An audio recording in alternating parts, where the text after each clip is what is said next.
Already నా చేతిలో 2 ఉన్నాయి. కౌంట్ చేసుకుంటూ ఇంకా మన సూర్యనారాయణమూర్తి రాలేదు కాబట్టి ఒక మంచి కథ మాట్లాడుకుందామా.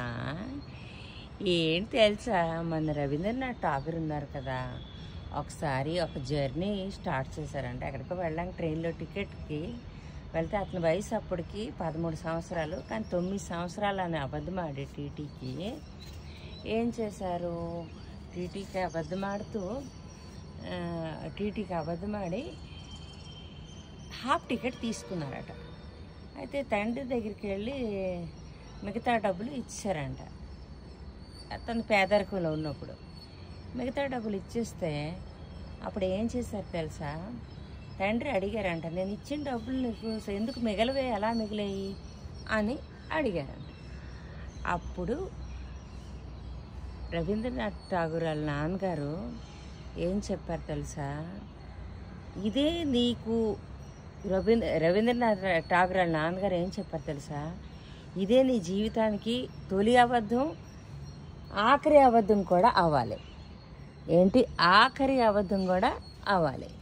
కాబట్టి ఏం చేస్తామంటే ఫైన్తో పాటు టీటీకి ఆ డబ్బులు రిటర్న్ ఇచ్చి వచ్చాయి అని చెప్పారు. ఇలా మన సూర్యనారాయణమూర్తి కూడా వచ్చేసారు. అంటే నిజమనేది మన జీవితంకి ఈ సూర్యనారాయణమూర్తి అంటే న్యాయం అనే బాట, నిజం అనే మాట. ఇప్పుడు ఈ సూర్యుడు లేకపోతే ఎంత చీకటిగా ఉందో, ఉదయిస్తే ఎంత వెలుగ్గా వచ్చిందో, కానీ ఆ సూర్యుడు ఉదయించడానికి మనం ఎంత టైం వెయిట్ చేయాలి.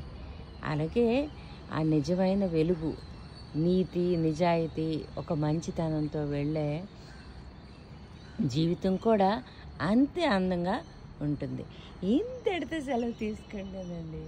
భలే ఉన్నాయి కదా, బ్లాక్, వైట్, గ్రీన్ చాలా ఉన్నాయి, బుజ్జి బుజ్జిగా, పాపం చల్లగా, పాపం ఎవరి ఫుడ్ తీసుకుంటున్నాయి, మరి ఏం చేద్దాం, తీసేదారు కదా. ఇంతటితో సెలవు తీసుకుంటానండి. ఇది రవీంద్రనాథ్ ఠాగూర్ గారి గురించి మనం చెప్పుకోవాల్సిన కథ.